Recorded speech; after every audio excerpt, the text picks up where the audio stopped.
Hang on, let me move the picture off the screen.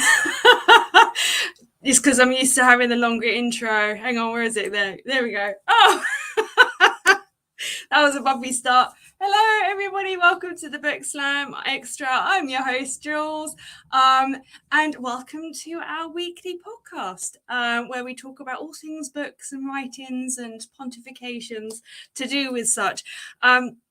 I do hope you are very well and that you are going to engage with us as well. We've had some really good engagement on YouTube, and we are also live on Facebook as well as Twitter. So if you do want to come over to YouTube and actually watch us live there, you can just type in the Book Slam and it'll take you straight over there. So I am a dark fantasy author. I've written 4 books, 2 different series. I'm in the process of doing a collaboration with one author, which is completely separate from what I've done before, psychological thriller. I'm also in the process of writing 2 other books. One, that's my dog, not a ghost.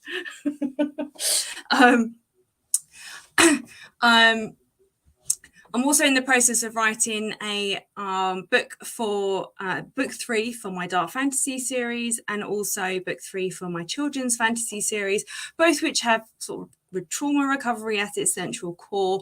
As well as that, I'm also in the process of writing a whole anthology series to go with the dark fantasy series. So you can find me over on my website, which I will post up on the screen this time, unlike last time when I forgot to do it. And if you join as a member, you get to read all of my poetry and that for free. Okay, I'm going to invite my lovely guest, or not my guest, or my lovely co-host onto the screen. Oh, dearie me. Hi, Jules. Hi. Today has started off interesting. Listen, I totally understand. I am in the midst of packing, so I can imagine how crazy it is for you, because I am literally surrounded by stuff right now. You can't see it, but I'm surrounded by stuff right now that I need to put in my suitcase. I hate packing. Like, I don't mind packing if I'm moving house, but I don't like packing to go on holiday, because I know I'll get to the other end and I'll be on the way thinking, oh, I've forgotten this. Oh, no, sorry, I packed it. And it'll be the one thing that I've left behind. So, and this is why I make lists. And I go through them multiple times. It is insane. The sheer OCD of it is ridiculous. Can you share some of that? Because clearly I don't have mine tonight. Oh my goodness. So how do you like the new intro? What do you think? It's pretty cool. It's different. Just like you said, it's short, sweet, and to the point. So, well, I thought we could have had the longer one, and it's nice, but it doesn't have you on it. Not right. And it doesn't have Adam on it. And you know, you and Adam are like amazing and should be there. So prominent place. So yeah.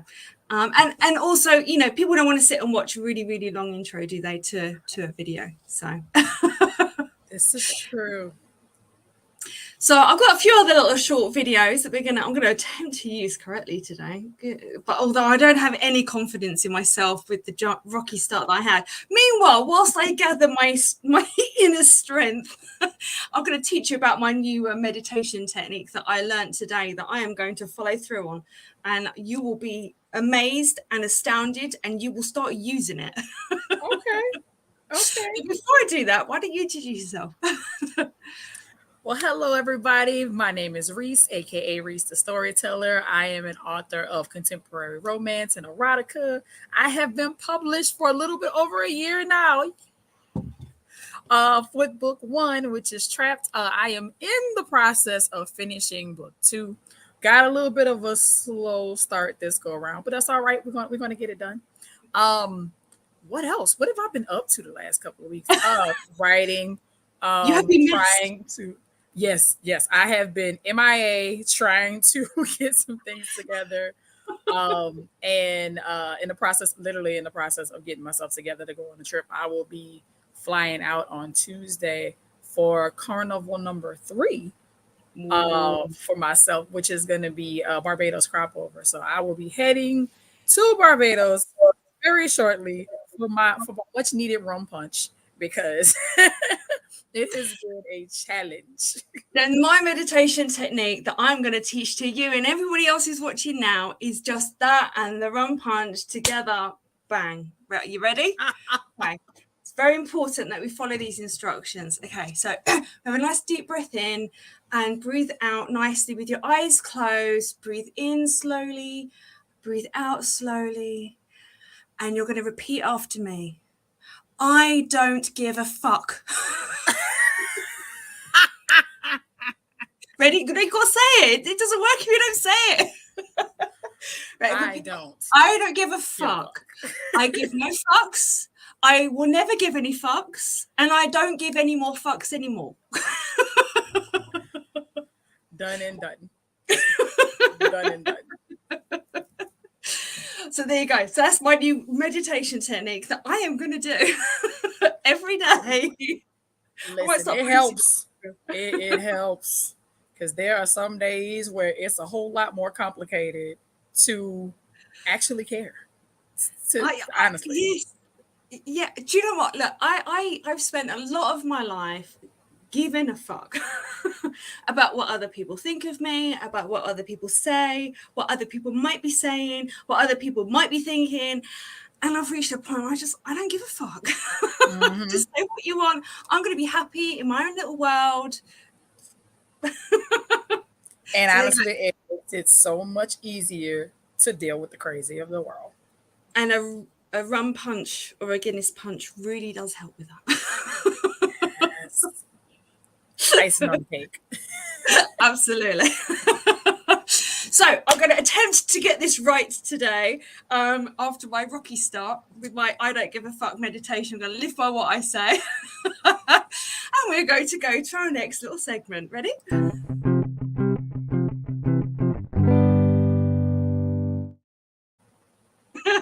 There we go. Nice. I still need to tweak it a little bit, but I thought it'd be a nice little sweet intro to the next bit. So we have a wonderful guest author today.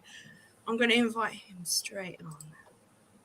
Hey, how you doing? I'm good. How y'all doing? Can you hear me? Yes. We can indeed. Okay. Thank you so much for having me back, you guys. Thank you for inviting me back. I was waiting for the next time Reese was going to ask me to come back. I thought she was avoiding me at first. I don't know. Maybe she said, not at all. Not at all. I have literally been swamped getting stuff done on my end. So yeah, that is one of the main reasons why it took me so long. Wow. I feel neglected too. It's okay, Mark. No, it's okay. It's okay, Jules. I just thank you for having me back on the show again. And I had fun the first time that I came, introducing myself and what I write and my books and everything. So but I'll let you introduce me, Jules, and let me know if you want me to go into the description of my series. Absolutely. So this is Mark. Mark, you've obviously been on here before. We had a great time when you were on last. It was really interesting listening to you read, and some of the things that you were saying was really interesting and very funny. So if you've missed that, what are you doing with your lives? Go back and watch that one. That was a good one that you missed. Mark, tell us a little bit about what you write and the style that you write in. Yes. So my genre is urban fiction. So I'm an urban fiction author and novelist. Up to date, I've written 6 novels. I'm working on my 7th. And Reese, I know she's seen the stories of where I post myself on Monday mornings where I normally write my chapters. And normally my process is I wake up on days where I'm not working my regular day job. I wake up early Monday morning when I'm off and I try to knock out a chapter. So I've been pretty disciplined with that. So that would sometimes cause me to wake up at 5 or 6 in the morning to try to get a chapter done. My series is called the Black Cyrano series because it normally circulates around the same group of characters that I've grown to love and appreciate and sort of develop characters for since starting from my first book, The Preacher's Web, all the way up to Street Retribution. So these characters have not only become a part of the novels themselves, but it's also become a part of my life. Sometimes I envision some of the things that the characters are going through. Sometimes the characters speak to me in different ways where, a lot of people may think it's kind of like crazy, but the characters speak to me where I can actually understand what they're saying, and then it allows me to write the stories. So The mind of an author, and it's crazy. all of us go through it. All of Yeah. us go through it. We all have that separate world that's going on in our minds at all times, and it is Yes, ma'am. hard to get it to quiet down sometimes when you really want it to. Yeah, like sometimes I'll be saying like, "Yo, shut up, man! Just stop talking to me," Like at times, it be like that sometimes. But what helps me out is when I'm able to kind of gather myself, get into a quiet place, and then sort of gather my thoughts together and say, "Okay, where do you want this story to go?" Like that's why I don't really when I first started writing, I used to sort of do little summaries on my notepads before I used to write on paper. I don't do that no more because every time I actually put my ideas down, it's so much different than what I've written.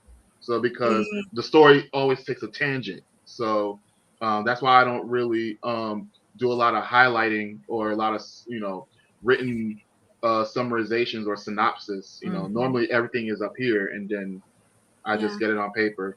And I'll be thinking about the next chapter every day. So if people are asking, like, why are you so quiet at my job? Like, why are you? Because I'm thinking, what's the next chapter going to be? Planning it out. I'm planning it out. And that's been my formula. It's helped me out because I haven't had a writer's block in months. So the ideas have been coming fast. As a matter of fact, my book, which was my next book that I'm writing right now, which is the follow-up to Street Retribution, it's supposed to end at 21 chapters. But because there's so many things going on, I might extend it to 22, 23 now because there's so much going on. So yeah. Wow. That's really cool. I love the fact that you've got such a strict regime as to, when you're writing and found something that works for you. I don't do mornings. Mornings and I had a big falling out. I don't blame you.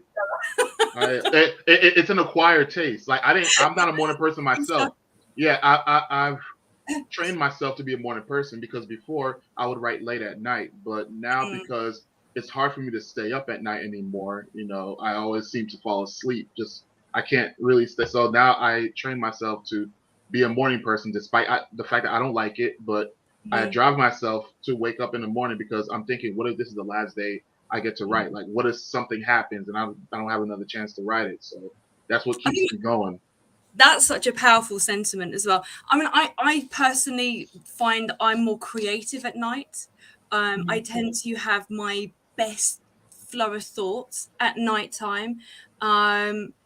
But I mean, that doesn't mean what I'm doing or what you're doing is wrong. It's just what works for you at the time, isn't it? But that's really cool. The fact that you've kind of not only set a routine, you've also got it to a point where that writer's block that lots of people assume authors have, which is not really a thing, but is a thing at the same time. It's more just a time when your brain needs time to rest from all the ideas that's going on, and it just needs an opportunity to kind of gather strength for the next bit.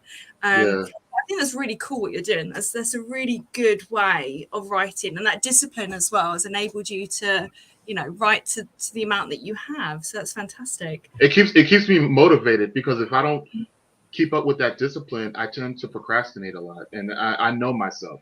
I know, like, if you allow me to put things off, I will put it off. So if I put myself on a strict schedule, I'm going to follow it. And then, even if I don't wake up at 5, okay, let me get another hour of sleep. I wake up at 6. So I don't wake up at 6, I wake up at 7. But whatever happens, I'm going to wake up and get this chapter done anyway. And what helps me is that I don't try to knock out the whole chapter in one sitting. Like I could get 2 or 3 pages done, get up, take a little rest, walk around for a few minutes. Then I come down and knock out another 2 or 3 pages. And what helps me is that I don't normally use social media when I'm writing. I'm not on my phone. My phone is far away from me. I think I told y'all that before. I don't do that because it helps when it's just me and then the story. So all distractions are normally cut off. Yeah. I was just about to say that usually what I do when I write, I'll usually have my music playing in the background. So if I'm working on a specific scene, I want that vibe. I want that vibe around me. I want to be immersed in it. So I'll pick certain songs to play while I'm writing in order to stay in that mindset. You probably got a So lot of R&B music playing in the background. Oh, you already know. I got a ton of all it. yeah, the track series with all those, the interactions between those four women. I mean, I still can't wait for the second part to come out too. Oh man, and it is getting crazier and crazier as Oh I go boy. through these chapters. I'm like, man, Is Jasmine getting I'm crazier? I'm still kind of mad at her. woo, I don't like how that ended. there is so much to her character, and I mean, even leading into book 3, because there's Oh, there's I gonna be a didn't book even. 3? Oh yeah, that's definitely a book 3. Uh-oh. I didn't even realize when I started this out that there was going to really be a book 3. Initially, I was like, you know what? I'm gonna stick to these first 2, and we'll see where it goes from there. And I started talking to my god sister, and she's like, "Well, what haven't you talked about? Who's the person who's been holding the most secrets out of the group that you haven't exposed yet?" And I'm like, "Wait, I like that idea." So I Mhm. thought that my last book of the series, or should I say, out of the 3, that Jasmine would be the main focus of Exposed. I don't know yet, but I do have a good storyline for her, including her very first chapter. I already have her first chapter written out Oh man. for the Oh third man. book, and Yeah, I I'm can't not wait for even that. done with the second one. Yeah. Oh man. Can't wait. It is something I'm definitely looking forward to. But what I want to do is I don't want to read the next book and then have a big long gap. So I want to try and save it up so that I can read them all in one and Simultaneously. devour the series. Yeah, because I Right. started reading book 1 and I loved it. And Jasmine is my favorite character. And I reached about halfway through. I was like, oh, I want to read more. And I know the way this book's finished, there isn't any at the moment. So I'm waiting for all of it. Nice. What I love is the diversity that. So quite often when we have guest authors on, they all tend to be very similar in genre. What's quite nice is the diversity of the author style tonight is quite good, because we all write in very different genres and have very different styles of writing, different techniques of writing. And I think as it's just the 3 of us tonight at the moment, unless is the other person turning up, do we know? Was there another person? Yeah, no, don't worry. As it's the 3 of us, we could spend a little bit more time, if you like, talking about how we can help other people create that sort of zone, I suppose, that works for us. Because I write first person. Reese, you're definitely not. You're a head jumper. And Mark, would you tell us about the style that you write in? Third person mostly. Typically, the thing about the characters is that even though personally I can't relate to them, and that's the reason I write in third person, but the character development that I use is like you're looking through the eyes of the main character. So even though I use their names and I describe them differently, it's not in first person, but it's like you're experiencing what this character is experiencing. So that's the beauty of it. That's so interesting what you just said, that you write them in third person. Now, I apologize if I'm saying this back to you incorrectly, but you said, I write in third person because I can't relate to them. Yeah. That's really interesting, because it kind of is like an oxymoron, isn't it? Or, where you've kind of got they're in your head. These are characters you've created. You've created their narrative and everything else, all their personality, but you have no relationship with them other than at all. And that's the thing. As an author, you gotta learn how to separate yourself from your characters in a way, because a lot of your characters are not gonna act the way you do. A lot of your characters are not gonna react the way you do to certain situations. So when they're confronted by conflict, or when you're confronted by conflict, you won't react the same way. So that's the reason why I try to separate myself, the person, from who my characters are. But the thing is, my characters would do things that I would never ever dream of doing. They act in ways I would never ever act. So when people look at the characters, like, Mark, are these based off of real people? I'm like, it's a fictional story, but I use the experiences that they face, that they go through, that shapes their character and that shapes who they are. And just like when I see the title of today's podcast, which is Unleashing Emotions, what better way to unleash emotion than to take someone that maybe it could be loosely based off of someone that maybe a friend, maybe a family member, maybe someone that you worked with, maybe there's secret characteristics that you've picked up from them, and then you decide to adapt that into your story, but under a different name, Loki, wink, wink, So, and how many of us as authors have actually done that? Like some of the characters that you've written are similar to some people that but in your mind, they're perceived as being different. Like they're not the same way that you see them, but you have a perception of them. You know what I'm saying? Absolutely. And you've just perfectly introduced our next segment. Wait a second. Here we go.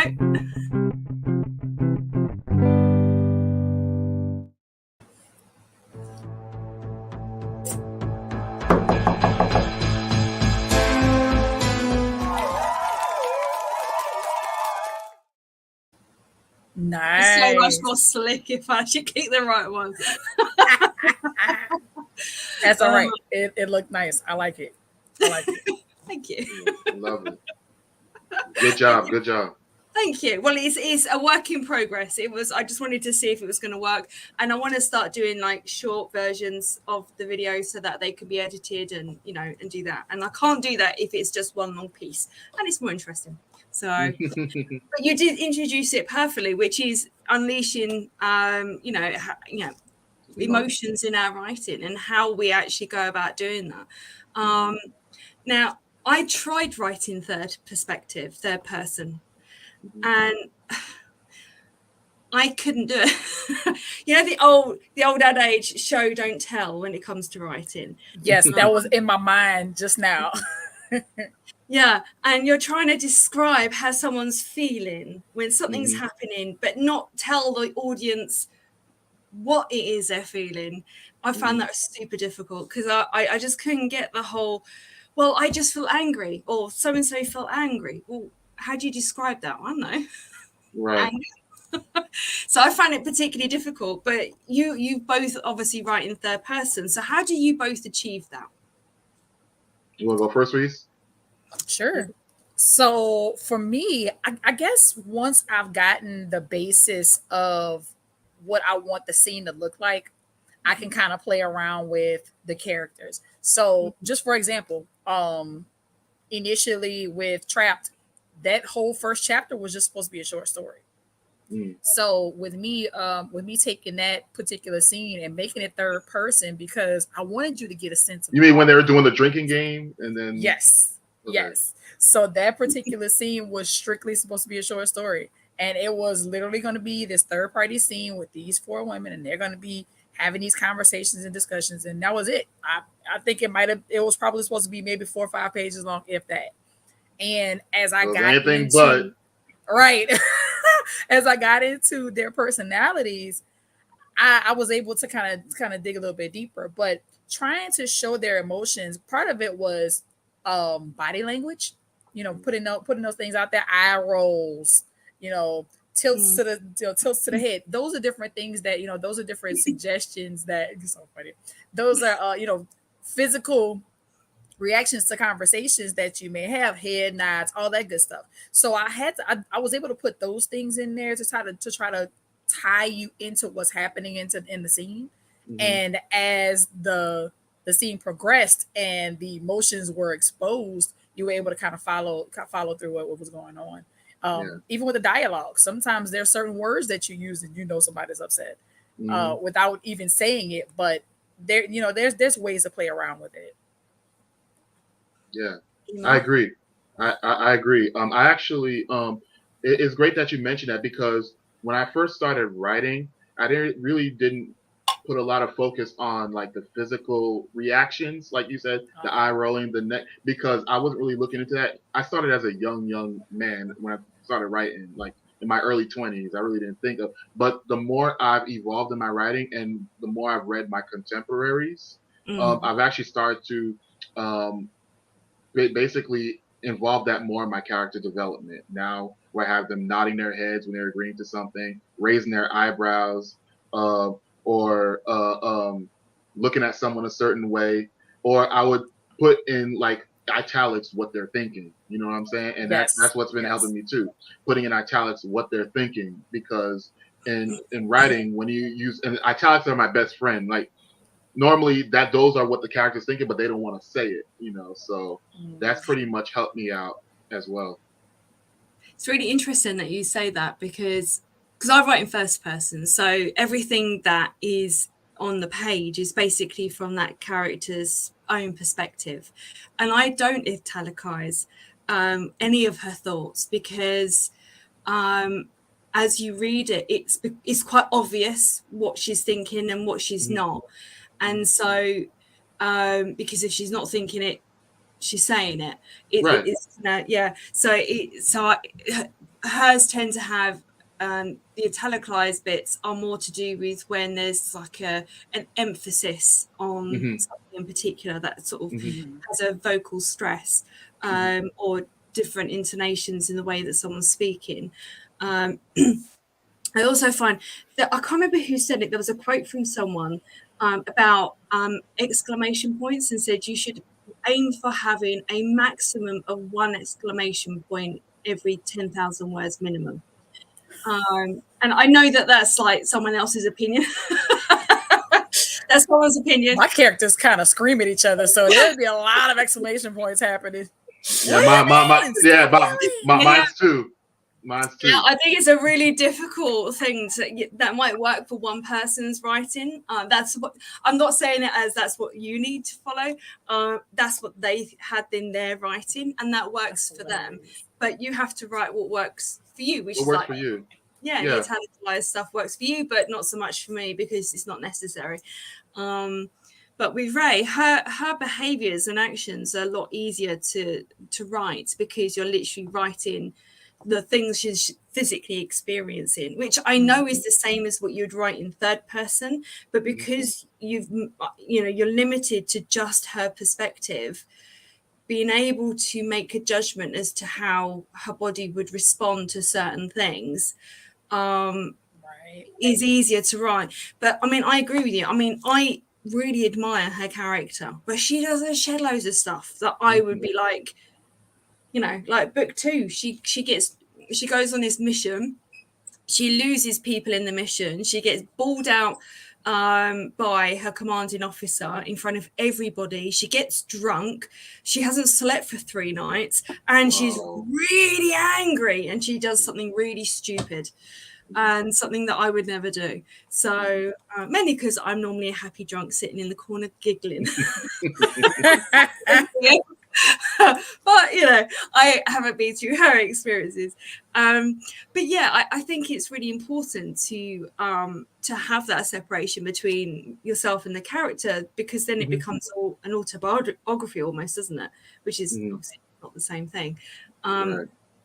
So emotions, they're quite a broad range of things, aren't they? I know a lot of people, when they hear the word emotions, they tend to associate it with someone crying or someone who is experiencing, really extreme levels of emotion. Well, what about things that are lesser, like despondent and melancholic, and just generally feeling a bit down or a bit low? Things like that we've all experienced, but don't seem to be out there as an emotion that people automatically have a go-to, when they think of it. How have you guys, have you both got, I'm assuming you've both got that in your stories. I know you have. Absolutely. So how have you kind of embedded that as part of your writing? Man, because it's funny you bring it up, because Jasmine has been taking me on an emotional roller coaster with this book.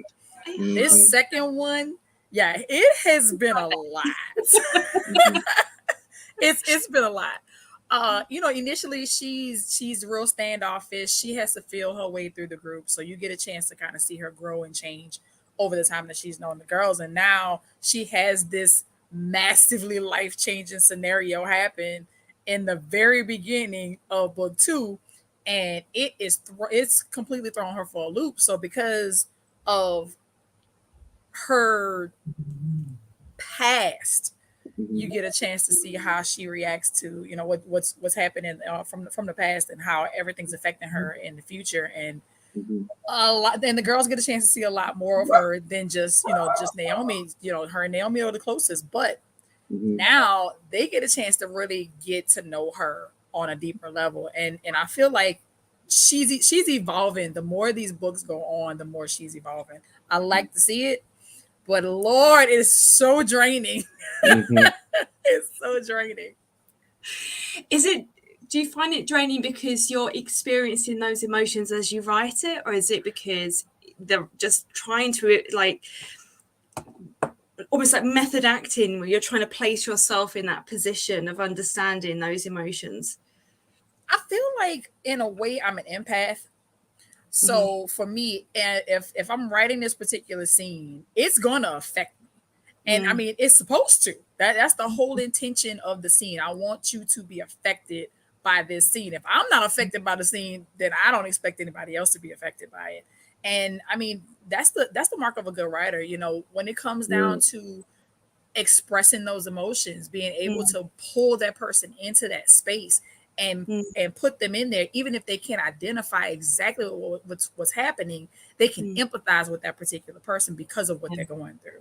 And you want to be able to show those things without, just like you said, without being so direct about it. She was sad. Well, I want to see why she was sad.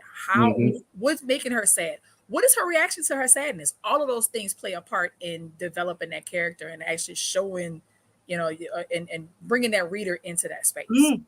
And how one person experiences sadness is different to how someone else would experience sadness. This So, is true.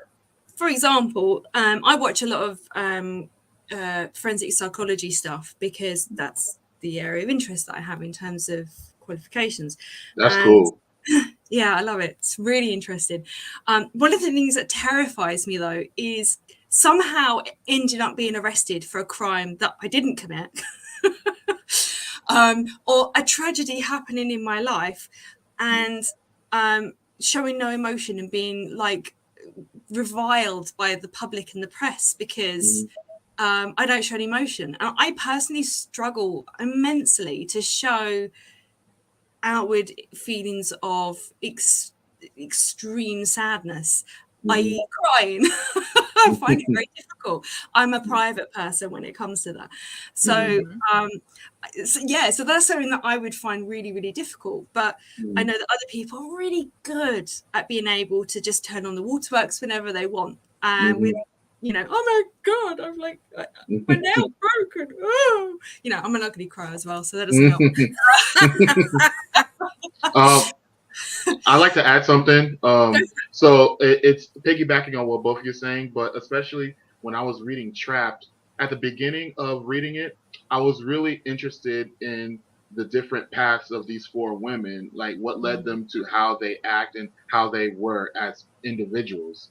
But the more I read the book, and when I got to the end, for some reason I found myself invested in the relationship between Naomi and Jasmine. Like all of a sudden, that got me. Like because they had this back and forth, romantic thing going Will on, they, just won't back and they forth. going on? Right, right. So it's like, it was like, what's gonna happen? Like literally, I'm staying up 2, 3 at night, trying to like read, like like so yeah. Reese does a very good job of tugging at the reader's emotions, especially when Jasmine and Naomi are going through the different trials and different kind of rocky places in their relationship. She does a really good job in keeping them vested. And if I could use one of my own stories as an example, so in The Preacher's Web, and I'm sure Reese is familiar with this character because she's also in Street Retribution. Yeah. Andrea McAfee, who her Hmm. nickname is Adia. She's an R&B, a pop singer who turned to gospel singing. But before then, she was just a little girl who lost her older sister. Her older sister was shot, by a gang member. And what I wanted to paint was the emotional struggles that she went through all those years to cope with that tragedy. So not only before she started taking comfort in her singing, she was seeing a psychologist. She was seeing a grief counselor. And that's how my book that I'm going to read an excerpt off of today, Adia's Ballad, that's how Hey. it starts. It starts with her visiting her doctor, and then her doctor and her form like a bond of sorts because she still visits her even 6 years later. when she turns into a young teenager, a young woman, Mm. she still invests, her time in, seeing the doctor, and the doctor tries to ask, hey, while during the sessions, he asks, how's everything going in school? How are you getting on with life? You know, and she's trying to struggle to live everyday life, but she still deals with depression. She still has moments where she sees her sister in her dreams. So there's definitely some psychological things. And I did some research about people who go through grief. A lot of times, grief definitely can cause people to go through different spells, different scenarios of maybe people like to call maybe uh, some type of hypnosis, or some type of areas where they feel like they see the person that they lost in different things, or they see him in their dreams. So Mm. this is the type of grief that I wanted to tap. And I wanted my readers to relate to the emotions of Andrea, because a lot of people who lost somebody can relate to that. Right, right. That's true. Yeah, and I think what you've just brought up, Mark, is a really valid point, that having emotional states that people can recognize, or Hmm. situations that, I mean, most people have had or experienced grief of some Hmm. description. Hmm. So most people can tap into that and have an, even if it's not a reaction necessarily that's the same as the character in the book, Hmm. but can actually have that level of empathy and be able to have an understanding as to, God, that if that happens to me, I'd feel like this, Hmm. although it's a selfish way of looking at it, it still enables the reader to be able to go, I can identify with that character because I felt similar when this happened to me, Yes. whatever that happens to be. Yes. Um, Hmm. and I think that's really powerful as well. Hmm. There is a whole series of books, and I can't for the life of me think of the name of the author, nor what they're called. But they're basically dictionaries to do with emotions and physical responses to different things. They're so Hmm. useful. Hmm. I'll see if I can find them for you, and Hmm. share that, or at least give that to Reese, and Reese can share that with you. But yeah, it's really useful because it has a whole list of all the different physical reactions that characters can have in accordance to the event or events that have happened. Hmm. When you've written, you know, the grief scene, for example, or the episodes that happened with that, how Hmm. did you personally, and you don't have to go into detail in terms of your personal stuff, but in terms of like how your emotions themselves, how did you tap into that? Did that play a part of you actually trying to relate to this character at some level and be able to write a believable character, or did you kind of literally just take it from other people and other evidence? No, I use some personal experience with that, because when I wrote The Preacher's Web, I actually dedicated The Preacher's Web to a friend of mine who actually passed away from complications of HIV/AIDS. And I dedicated the book to him. And the reason why it was really Sorry to like hear that that. book to me is really like special to me, is because we used to hang out. We did everything together when we were kids. I was living in New York at the time. I used to go to his house almost every weekend. We used to play video games together. We used to have sleepovers, and I didn't even know he was that sick. Like, it wasn't, he didn't catch it like from him doing any activity. It was actually passed on. It was hereditary. So his parents had it, and then they passed it on to him. You see what I'm saying? His mom had passed in 2007, I believe, from that as well. And I knew his mom, loved his mom as well, took very good care of us. And then uh, before I even began this journey as an author, he was the very first person I told that I was, what my plans were. Like, I'm going to become an author. This was back when I was still not sure what I wanted to do. And then he was the first one. He said, yeah, go for it. Like, you could Mm. do that. You know what I'm saying? He was the first one that actually believed in me and say, okay, you can actually do this. And then I'll never forget that morning when I got the news. He had, I don't know what happened exactly, the details, like his system had failed him. He got really sick, caught pneumonia, and his body couldn't really heal itself. He was hooked up to all those IVs and things like that. When I Yeah. heard that he passed, it was probably the worst morning of my life right there. So I was like, you know what? the first book I write, I'm gonna dedicate it to his memory. And then I remember after I finished writing the book, I actually sent a copy to his older sister. And his older sister, who was already married, she had kids. And I consider her my older sister too. So when I Mm. sent her a copy, and then I'll never forget when she messaged me back, she said, "Mark, I loved it." And she was so emotional about it because she saw that I dedicated it to her brother. And so I used some of those elements of my grief and what I was going through grieving Yeah. for him into Andrea's grief and how she grieved for her older sister, and then how much her sister meant to her. Because when I mentioned there were scenes in the book where she was trying on Lori is her older sister. She was trying on Lori's clothes, and normally because I normally observe how girls, with their younger sisters, how they interact. You know Yeah. how younger siblings like to try on their older siblings' stuff or like to mess around with their older siblings. So she would try on her clothes and she would put on her earrings, and Lori would be like, "Hey, take my earrings off," things Mm. like that. So I use these little friendly interactions to have my readers relate even more to the tragedy when it happens. So it actually helps, with the readers and how they relate to someone who's experiencing grief.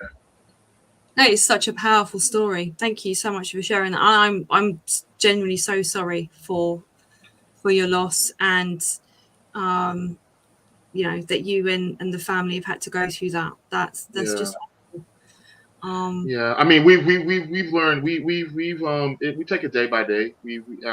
I'm to the point. I'm actually at the point now where I can talk about. But that's also another thing that keeps me going in my writing.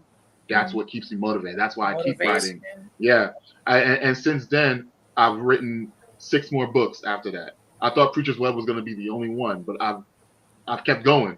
I haven't stopped. And I'm not going to stop until I become a bestseller. And I know it's going to happen. Because that's one of the other things I told him was, I'm going to write a bestseller. And I keep thinking, you know what, Caleb, I'm going to do it for you. So that's that's what's a heck of keeping a me going. motivation. Mark, don't you have us up in here crying, Mark? I know.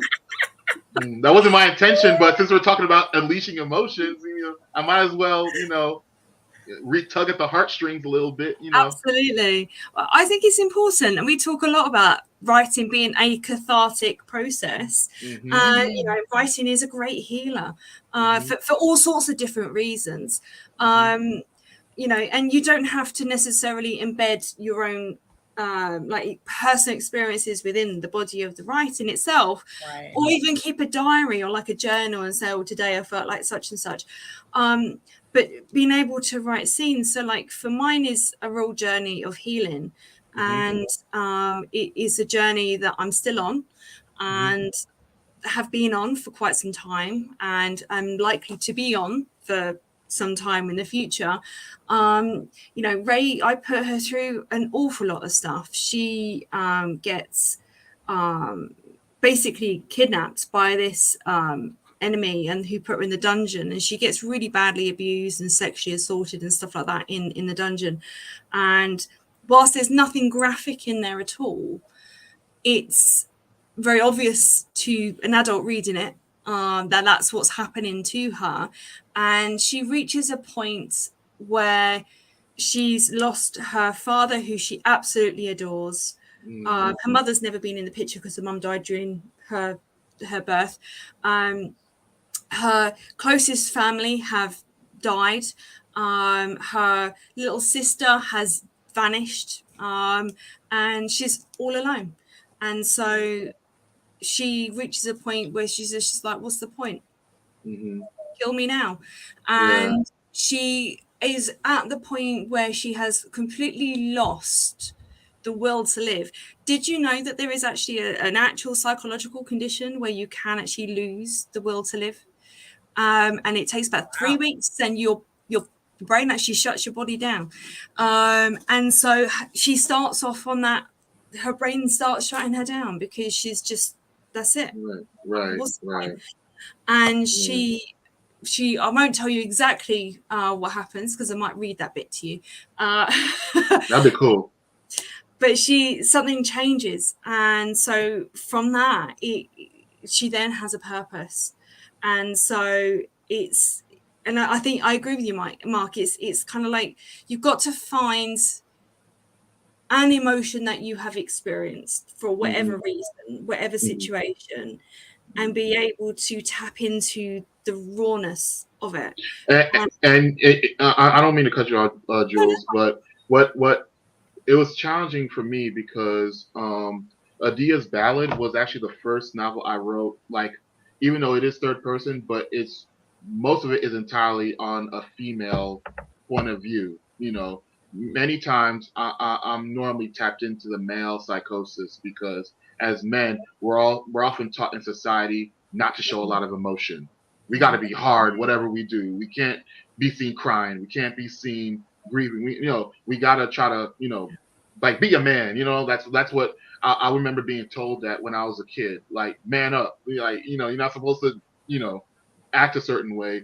But Adia's Ballad allowed me to in a way display emotion and also display it from the opposite sex, to display it from another gender, and show the sensitivity of it, because we all have a sensitive side.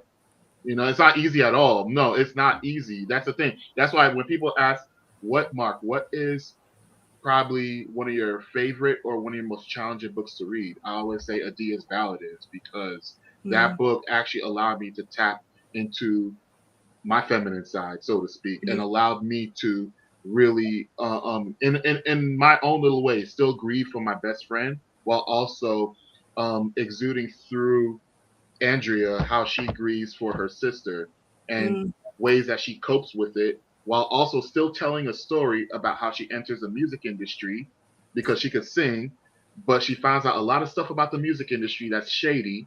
And then, as I'm going to read later on, a lot of people, a lot of shady characters, are involved, that some of them are, they're best friends when they're looking at you, but they're holding a knife behind their back, waiting to stab you in the back, so to speak.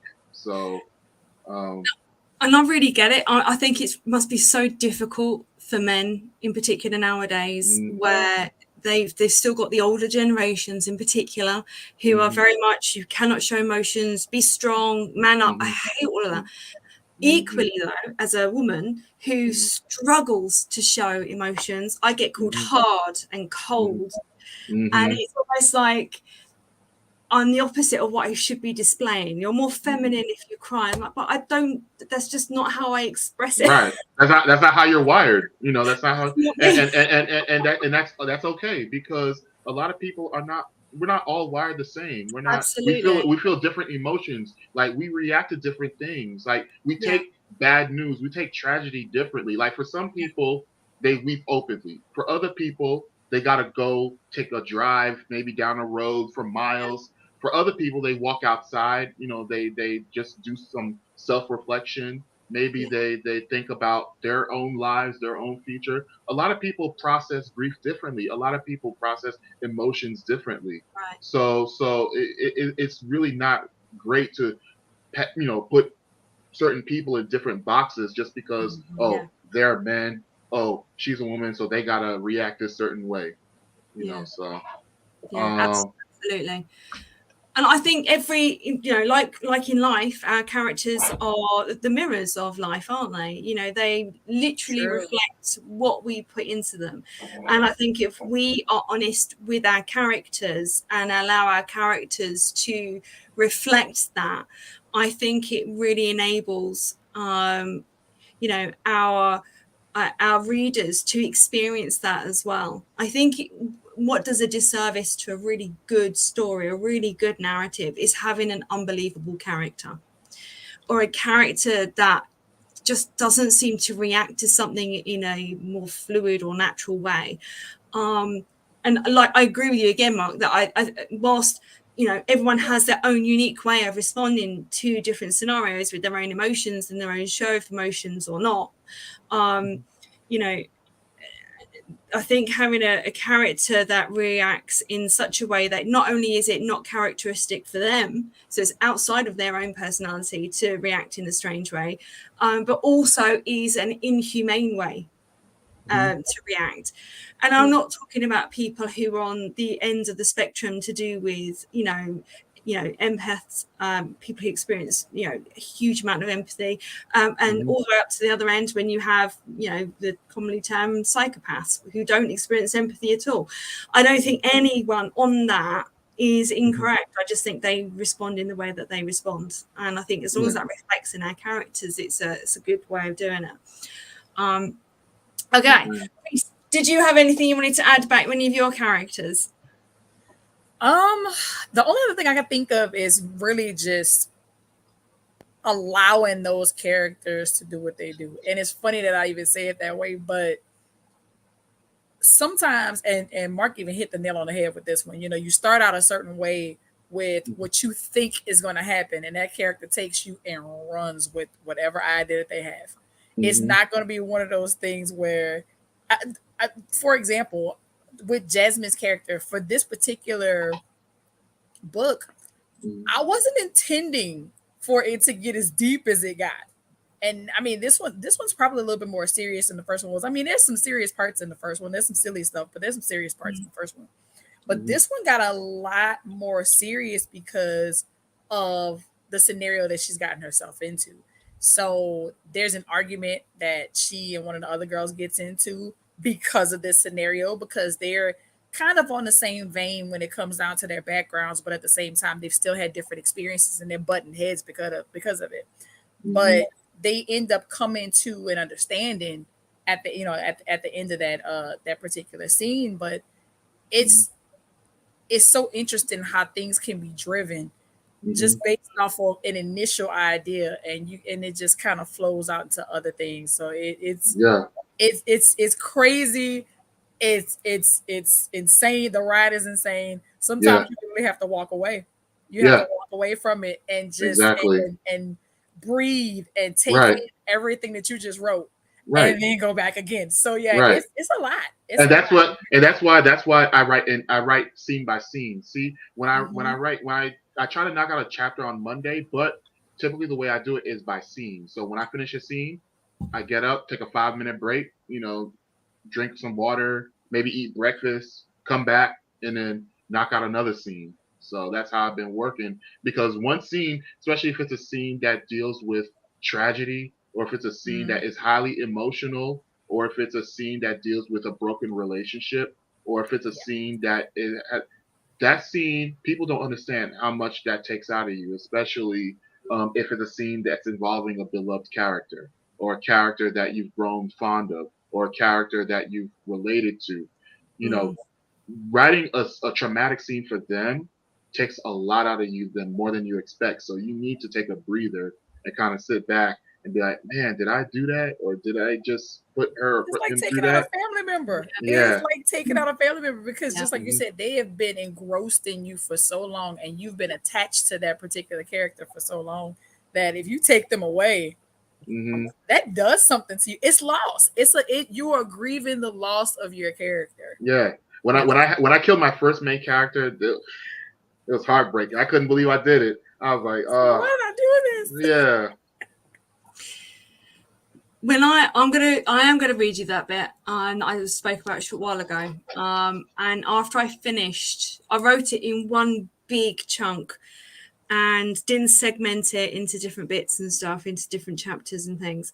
And I actually had to take 2 weeks out of writing to just step away from that scene, because it wasn't necessarily what I wrote itself, it was what I didn't write.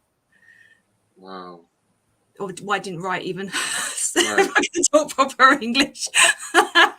So I have a question, Jules. When you was writing about the scene of the young lady in your story who was sexually abused in prison and who went through all that, was writing those scenes traumatic enough for you to step away or to do? I'm just saying, because those scenes sound really, really like heavy. Like, oh man, I'm picturing all that stuff happening, and I'm like, man, that would take a lot out of me emotionally, just because, going through that. Yeah, it wasn't, like I said, it wasn't. So if I gave the book to like a 13 or 12-year-old person, they would read it and they would be like, oh yeah, okay, they just, that happened and it'd be fine. But they wouldn't actually pick up on any of the nuances that are going on behind the scenes. They wouldn't pick up on what she's really going through, nor the after effects of it. And yeah, like I said, it's not what I've written itself that was difficult. It was what I didn't write. What you didn't write, right? All the kind of things that kind of led into it. And yeah, it really did make me question whether it was a relevant scene or not. And I actually spoke to a really close friend of mine. Hi. I'm trying to get her to come on here. She's also an author. She's not. I sent this bit to her. And she read it, and her question was, is this relevant? Is this relevant to her character? Is it a necessary part of your character's development? And I had to really do some soul searching and kind of work out whether, is this a necessary part of her path? And it is, because she needed to be absolutely broken, because it's only when she's absolutely broken can I actually remold her into something that's harder and tougher and colder, and is going to become a warrior. I don't think people can train to become, not necessarily now in the army, in the military nowadays, I think it's different in the way that they train. But, you know, you could go back to the Viking era, for example, you became a better warrior by being in more battles, which meant you saw more shit, experienced more stuff. And the more stuff you experienced, the better warrior you became, because it hardened you, it toughened you up. And so in order for her to get to the end point where she does become that warrior, she needed to have that. So yeah, so it was a tough scene to write. I could imagine just like hearing it. Like, oof. Now he says this saying that he doesn't write some gory stuff. I think it's interesting though, isn't it? Because what's difficult for one author to write or one reader to read is completely different to somebody else. So, you know, you've got some bits in yours, Reese, you know, as I'm sure you have in yours, Mark, that I would probably read and go, oh yeah, okay, well, that'd be fine. No, and vice versa. So, you know, you might listen to it and think, what's so bad with that? Right. Well, the scene I'm reading, I hate to say, but it's one of the most traumatic scenes in this book. So yes, excellent. You can rub your hands together, because yeah, I go there. You know. Well, excellent. Yeah. Well, we wanted to send people there today, so that'll be good. Now I'm going to attempt this and get it correct this time. So that brings us on to the next little segment.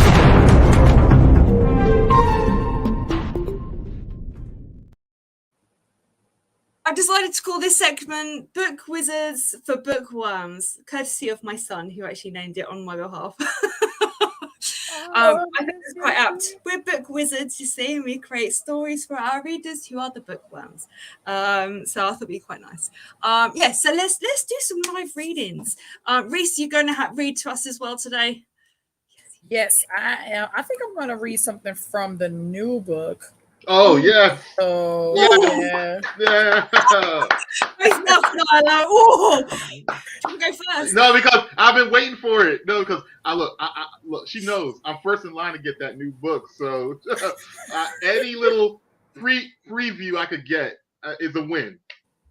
And listen, I have been asked about this, and it's funny because there's a few people that have actually gotten a chance to read the intro chapters. And they're like, wait a minute, what's going on?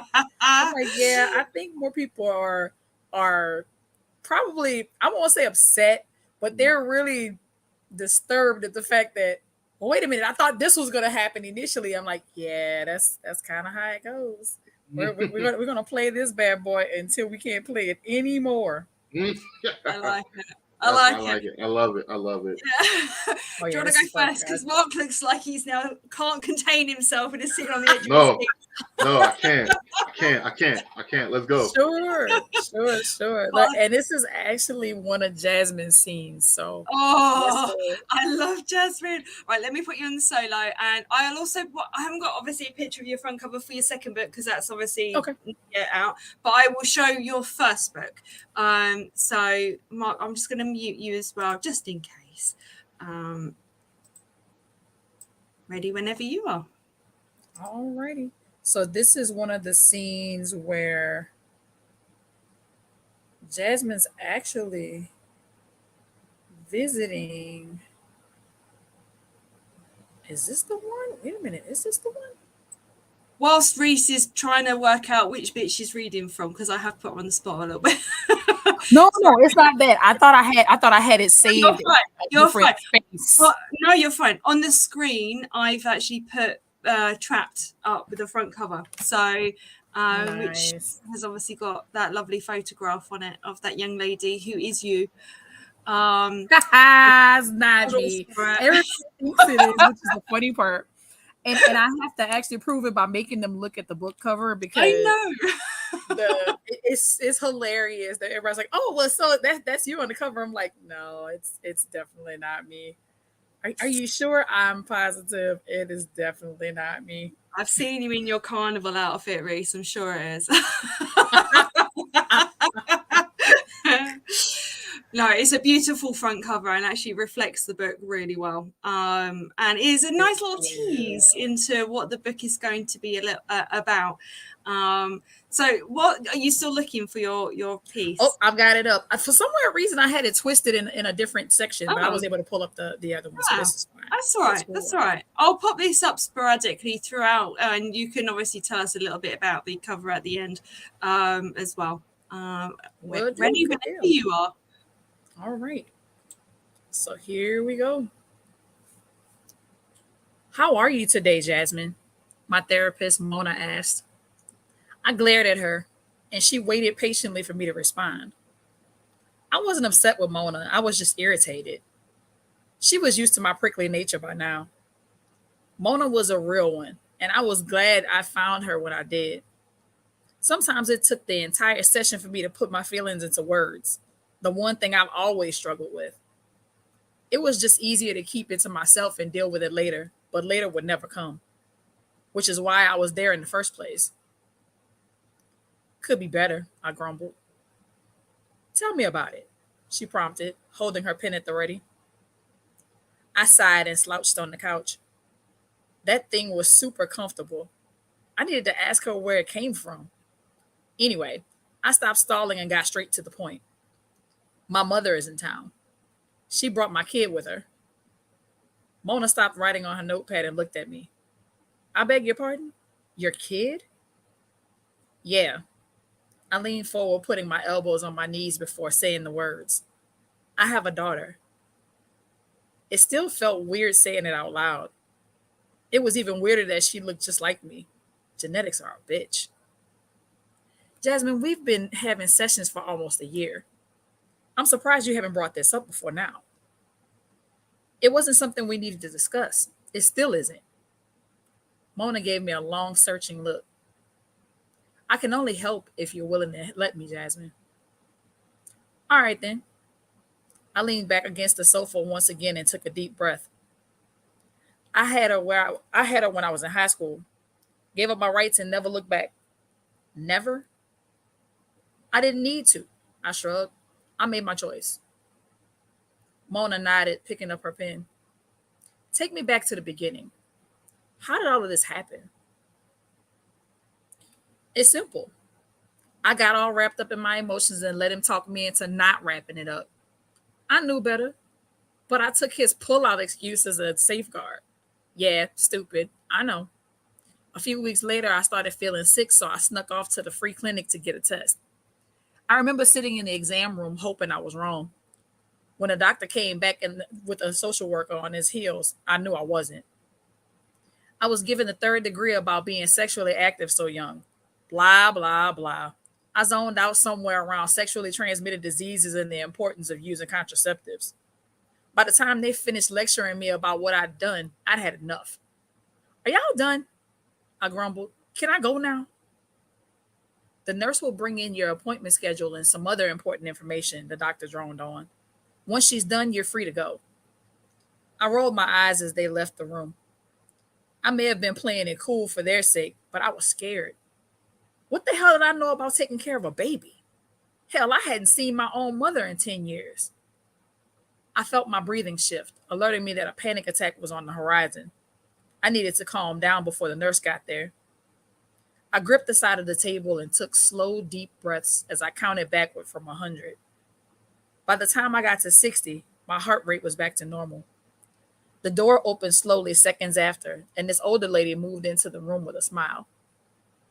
"Let's get you fixed up," the happy nurse said, grabbing a stool and sitting in front of me. She was pretty nice, taking her time to go over the details the doctor had provided. I figured she was just doing her job, but there was something else about her. She was acting like she cared about me, but that's ridiculous. She didn't even know me. "Well, that's it for now," she's saying as she replaced the stool. "If you need anything, you can contact the doctor's office you've been assigned to." I nodded my head as I took the stack of papers from her hand. I hopped down off the table and turned toward the door. Her hand touched my shoulder to stop me. I turned back to her with a curious look, and she did something that wasn't part of the treatment. She hugged me. At first, I just stood there with my arms at my sides. Then she started to hum. It was a song I remembered from when I was little. My mom used to sing that song to me. I didn't even realize when it happened, but I wrapped my arms around her and held her tight. When I let her go, I stepped back, embarrassed at my reaction. "You look like you could use a hug." "Thanks," I said, looking away. Of course, everybody wasn't so sympathetic to my dilemma. When I dropped the news on old boy, you would have thought I told him I had Ebola. The story was the same as it always was. Girl gets pregnant, boy denies kid, girl has to deal with the problem on her own. He didn't even ask me if I wanted to keep it. It's not like I could afford an abortion, so I didn't have much of a choice. The hardest part was keeping the lady at the foster home out of my business. One inkling of my situation and I would have gotten booted out of the front door. So I dodged her as much as I could. I hid a trash can lined with plastic bags in my closet so she wouldn't know when the morning sickness hit. The rest was pretty easy. Since baggy clothes were a thing in the 90s, it was easy to hide my growing belly. I only had to keep it under wraps until the end of the school year. When I went into labor, I was alone in the house.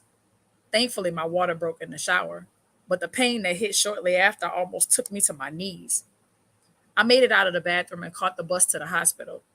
I can't remember how I got inside, but 16 hours after I got there, the baby came. The nurse tried to hand it to me after they cleaned it up, but I refused to take it. I wasn't trying to get attached. I already made up my mind to give it away. I ended up staying in the hospital for 2 days. They said it was for observation because I was underage, but I think they were trying to convince me to take the kid. I didn't need my foster mother all up in my business, so I told her I had appendicitis and had to have surgery. She freaked out, but somehow I convinced her not to come to the hospital. On the day I was discharged, the social worker came to see me. She tried her best to get me to take the baby home. I was adamant about not taking it. "Isn't there a family member who could take care of the baby?" "No," I answered dryly. "What about the father?" I glared at her. "He don't want it." The social worker made a note on her clipboard. "Well, you do have the option to sign over your rights to have the baby adopted." "Good. You can even meet with prospective parents. The good news is that newborns are quickly adopted. We'll be sure to find a suitable home for your daughter." My daughter. I shook my head. I didn't want to think of that kid as mine. If I did that, I'd connect to it, and I didn't need to make connections to a kid I'd never know. "In the meantime," she continued, "you can take the baby home." "Are you deaf?" I looked at her like she'd lost her mind. "I just told you I'm not taking that kid anywhere. Now you want me to blast my business all over the city? Give me the papers. Do what you want with it after that." "Listen," she put her clipboard down on the table and leaned toward me. "I know this isn't easy for you, Jasmine. Even if you sign these documents, you still have a year to change your mind. Where do I sign?" She took a deep breath and gave me a sad look. I didn't need her pity, nor did I want it. I folded my arms across my chest and she slid the document over to me and pointed to the necessary lines. I signed the forms without hesitation and tossed the pen on the table. She's your problem now, I told her before the orderlies showed up to wheel me to the exit. You don't have a ride home? The orderly asked when we got to the door. Nope, I said flatly. It's not a good idea for you to be by yourself right now. You want me to call you a cab? I'm good, I can walk. Look, little sister, I can't take you off the property, but I can at least take you to the end of the driveway. Just be careful, okay? I looked up at him. He was worried about me, and he didn't know me. Where were all these caring ass people when I really needed them? All right, I replied. I walked away from the hospital feeling strange. It was like a part of me was missing. I tried to convince myself that I was tripping, but I couldn't shake the feeling. Out of habit, I ran my hands over my empty belly. When I didn't feel the usual movement, it finally hit me that the baby was gone. My breath hitched and tears started streaming down my face. Fuck.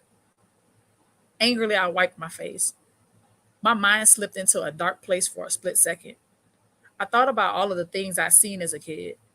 I thought about the baby growing up like I did, and I almost turned to run back into the building. Almost. I shook myself, willing the tears away, as I headed for the bus stop. It was the hormones. I was being stupid. Again. I couldn't take care of a kid. Hell, it was better off with somebody else. I forced my feet forward, determined to ignore the tug in my chest. I felt like I was walking through mud, my legs feeling as heavy as my aching heart. I did the right thing, didn't I? And that's the end of that scene. Oh my gosh. So my- can, Go for can I say something? I know you're the host, Jules. I don't want to cut, but man, yo. So you know what? When you started reading, I forgot about the whole deal that Jasmine has a child. Like I forgot all about that. And for you to just go through that scene again and then to relive the time where she had, well, it wasn't she had to, she was basically saying, what need do I have? I might as well give it up because I'm not in a emotional, spiritual, or mental place where I could take care of this child. So that's really powerful, and I felt it. Like, oh my gosh, like, just like that, just like she in her heart, there's a pang of regret, but it's just like I gotta do what I gotta do because I'm in a messed up place right now, and then so I think that's what made that scene even more gripping. So yeah. Yeah, said a lot more eloquently than I would have, but yeah, I completely agree with what Mark's just said. God, what a situation to find yourself in, and such a powerful one, and one that you've kind of had forced upon you, but not, and yet you have to make a life-altering decision, not just you, but for other people as well. And you're going to be the bad guy, no matter what you decide, either to yourself or to other people. And it's just, wow, that's just gut-wrenching. A really powerful scene. That was a hard scene to write. It was hard to write because, I mean, I've had friends that I've gone to school with that have had situations that were similar to that. They weren't exactly the same, but it's one of those things where it's like, you know what, you have to make a choice. How is this going to affect you in the future? And I mean, there's a domino effect. Everything around you is going to change. And also, I think the readers themselves will have very strong opinions as to what the right decision would be in a situation like that. And some women are, I don't want children, I don't need to have children don't, and they're not going to fulfill me. I have children in my family who I love dearly, but I don't personally want to be a mother. And I think that's an absolutely 100% okay position to have. And you have other people who are like, children are the only thing that fulfill me, and this is the only thing that I want. And I think that's also an 100% okay thing to have because it's what's right for them, isn't it? And I think you've got everything in between that. And your readers are going to have the same. really strong opinions, and they don't seem to be able to kind of accept everybody with those different opinions all the time. I think. I don't know. Do you know what that scene reminded me of? There was a movie I watched a long time ago with Halle Berry. I think it's called Losing Isaiah. That that Yes. that was just that scene that you read was just as emotional as that beginning scene was. Granted, Jasmine wasn't like addicted to drugs like the mother Right. was, but because the mother was looking for her next, she was addicted to crack. But she was addicted so much that she forsook her child, and then they basically took her child from her because she couldn't take care of it, and then they basically had another family adopt the child. You know what I'm saying? But years later, she got clean. She realized what she did, and she tried to come back in her child's life. But I just those type of emotions was in my head. Like that scene that you read was almost reminding me of that. Let me ask you this: so is there any point in the book where Jasmine's child make an unannounced arrival? Please tell me that we get to see like the child and I'm just saying because There is some very interesting scenes that are gonna happen with this kid. I'm invested now. I'm all in. Listen, and We should have like a spoilers warning come up, shouldn't we, on the screen? Right. It's like spoiler alert. First, for Jasmine's first chapter is going to tell you everything you need to know. Oh my Actually, gosh! not necessarily everything, but it'll tell you enough of what you need to know of what's coming throughout the rest of the book. But oof, I think they have to she has to figure it out. They have to figure out, is there going to be a relationship? How? First of all, how's the relationship with her and her mom going to work? Jasmine had to see her mom since she was a kid. Wow, yeah, Like, I didn't even think about that. Yeah, so there's so much. She's going, like I told you, she's taking me on an emotional roller coaster because this is getting deep for Jasmine. There's a lot of things happening. I mean, and it's not just that. How is that going to affect her relationship? Mm-hmm. There's so many moving parts. I think also sometimes people who present as shallow can actually have the deepest issues, the deepest things going on in their world, and that shallowness is like their body armor, isn't it? It helps keep them safe. Sarcasm, all of that good stuff is all to protect them from getting hurt, and that's her biggest thing. She has defense mechanisms, but the only person that she can never really get over on was Naomi. She can feel it out, and it's because I feel like Naomi could feel her out because Naomi hadn't been exposed to as much negative behavior and patterns and things like that as she had.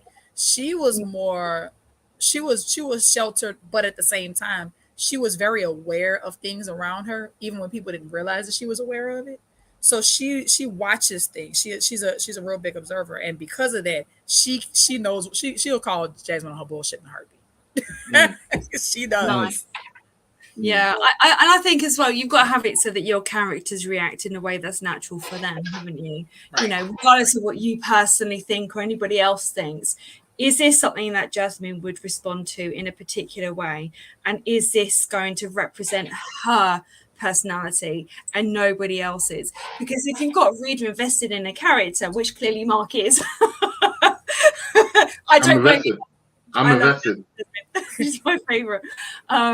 If you've got a reader invested in a character and then they respond in a way that is out of character for that character, it's jarring, and the reader will then lose that investment that they have. Because she got so much baggage though, man. Like, yo, Jasmine, there's so many places I could have gone with her, honestly.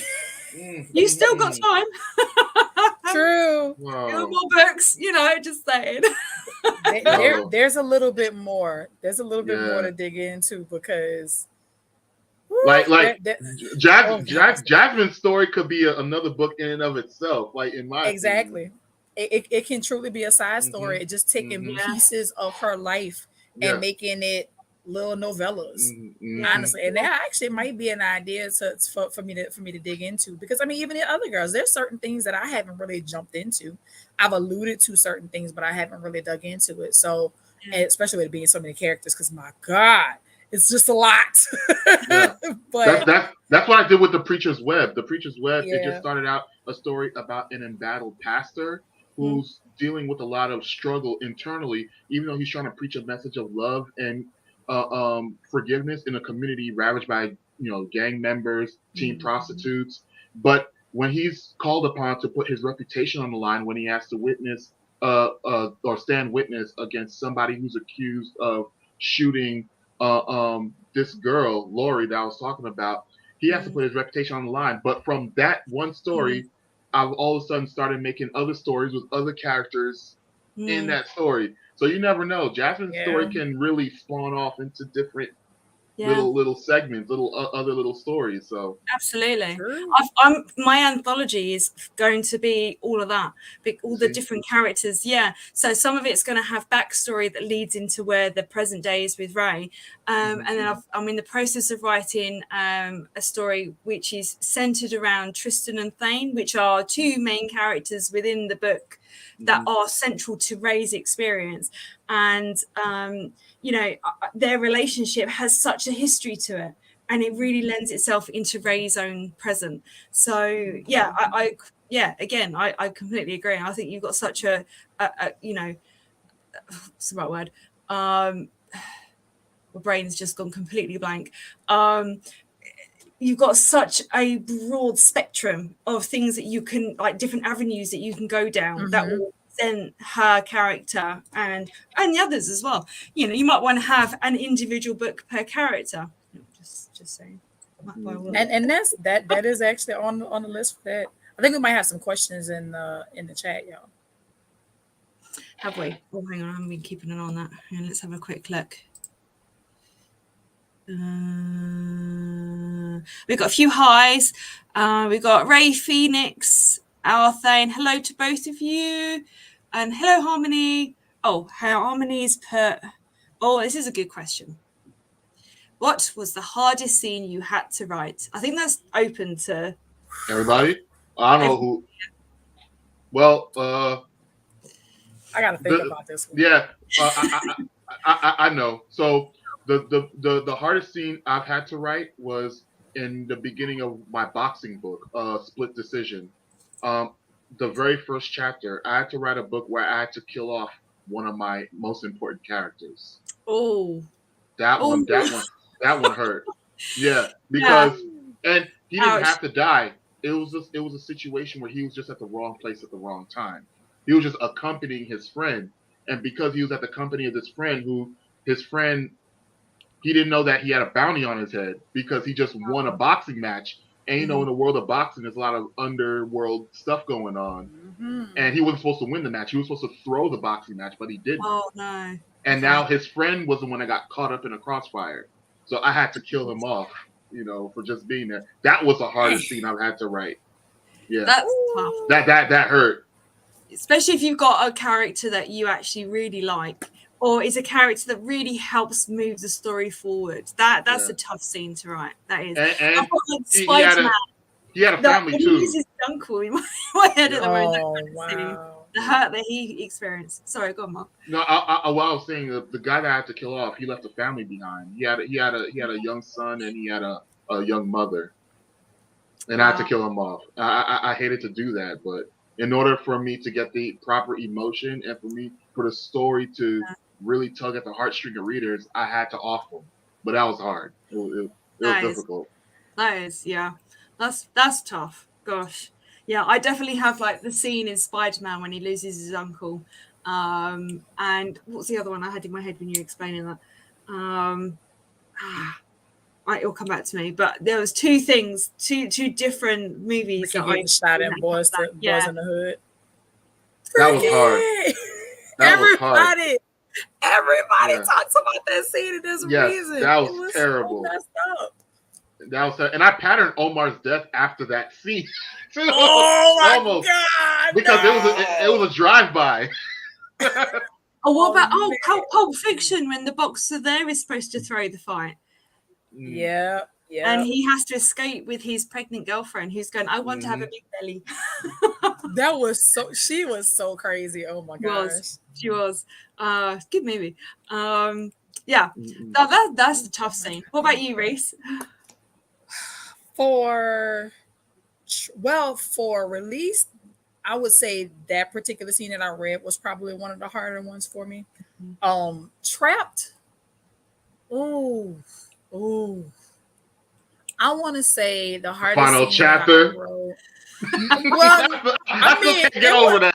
That's still. It was messed up, but it wasn't the hardest thing. The messed up thing is, I already had that scene in mind. I didn't even know who it was going to be for, but I had already written that chapter, and I'm like, I don't know what this is going to be yet. I'm gonna just let it sit out there, and I figured I'm like, I gotta put this as the last chapter because it's gotta be a cliffhanger to draw everybody in from book 2.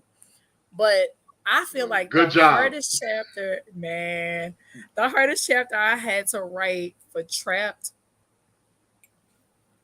Oh, I want to say one of Stephanie's because Stephanie went through a bit of a roller coaster. Yes. I feel like her ending scene with her breakup scene with Sterling was probably the hardest one because there's a lot of emotion going on. Was that the one where Sterling was her boss or something?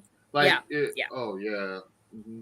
There was a lot going on with her because she was trying to figure out, okay, am I going to stay in this situation that I put myself in, specifically because now I know everything. It's, in the beginning it was just me and you. Now I found out there's a me, you, and a her, and I didn't know about her. So now that I know about her, do I stay? Do I go? What am I doing? What are we doing? Are you leaving? There's so much going on with that particular scene. She truly has a breakdown. Am I the side chick or she the side chick? Right, exactly. And that breakdown and her having to go through that process of grieving this relationship now because you've invested yourself and you've invested so much of your emotion in this person, and they weren't who they told you that they were. Now you found out about the lie, and now you have to deal with the consequences. So there's you just kind of follow this spiral that she's going through. So in book 2, my hardest scene for her was probably the very first one because she's still battling with this residual, situation that's happened with her, and it's not the easiest thing in the world for her, but she still has to go forward. She's still got to go on with life, and she's got to figure that out. So there's a lot of, I feel like there's a lot more self-discovery for her in book 2 than there really was in book 1. I can't wait, yo. It's crazy. Wait. It's crazy. Awesome. I don't know what my hardest one would be. Probably there's a lot. Yeah. A lot. Possibly the one that I've written in book 3, whereby she spends book 1 and book 2. Her sister is the central point of her, and she does everything she can for her. She goes to war for her sister, and her sister rejects her at the end of book 3 and doesn't want to be part of that because she doesn't want to be part of a war. She doesn't want fighting. She doesn't want battles. She doesn't want any of that.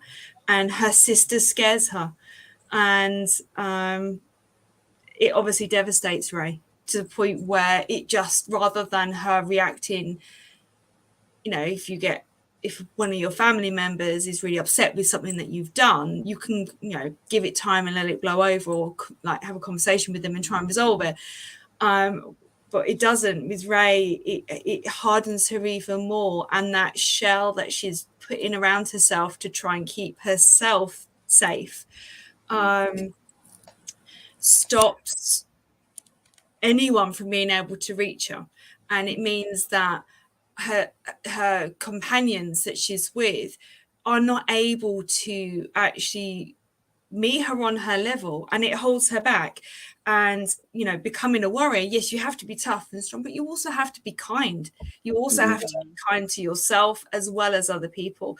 And at the moment, that's a journey that Ray is not quite yet understood. She needs to be hard and tough because that's the way the world is. And her sister just doesn't see the world like that. And so her sister at the end of book 3 decides to stay with the scholars at at the castle, which is on the mainland.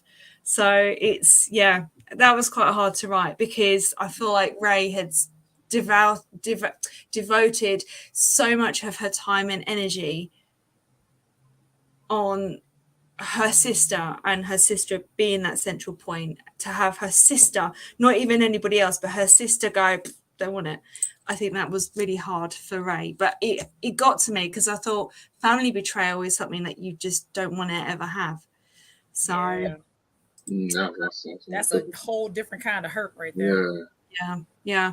There's another question here. Oh, also, hang on. Is it okay to cry when reading a scene? Sure. Listen, we cry when writing the scenes, so yes, it's definitely okay to cry reading a scene. I shed a tear or two. Yeah. That deeply, yes. Yeah. All right, Mark, would you like to do some reading for us? It would be my pleasure, Miss Jules. Thank you. You're very welcome. We would love to hear you read. So I'm going to put you on the big screen. I've actually got several of your pictures. I don't know if I've got that one though. Okay, so this is Adia's ballad. Oh, I have got it. yeah. So it's one of the books in the Black Cyrano series, the second one. Right. What I will do, because I actually have got it, I've just decided that I didn't look at my images properly. It's okay. I will put you on the big screen, so you are solo, but we are still both in the background. You've been on before, so you know the drill. And what I'll do is I'll put your front covers up on the screen as you read. Awesome. So yeah, don't worry too much about that. And I'll put my links up as well for everyone to go and follow. Everyone go and follow Reese because she's amazing and wonderful, and make sure you go and follow Mark because he's also awesome. Okay, here we go. All right. So before I begin, let me start out by saying this. This is like a little discretion. All right. We talk about the scenes that were hard to write. I talked about the first scene that was hard to write. This was the second hardest scene to write. So basically, where we pick off in this scene in this book is where Andrea, who is also named Adia, she's already a big star. So she's already an R&B music songstress who's already been traveling the world. And she has a boyfriend who's in the same record label or industry with her. His name is Devon Franklin. No relation to the real Devon Franklin. All right. So hopefully no one levies any copyright stuff on me. But she goes out with Devon Franklin, who's a rapper in the same record label with her. So they're like king and queen of the music industry, almost like Jay-Z and Beyonce. And the scene that I'm going to read picks up when they go to a club, and then they celebrate the release of Devon's album in the club. So Andrea's best friend Vanessa decides to attend the party at the club with Andrea, aka Adia, and Vanessa goes on a little bathroom break. And what happens in the bathroom is tragic because one of Devon's friends, as we later realize, is not really his friend. You know, someone that was in his entourage is basically a hanger-on or a user. So I'm going to read this scene. And like I said, probably one of the hardest scenes I had to write because in this scene, something really tragic takes place in terms of what happens to females every 9 or 10 seconds in this country.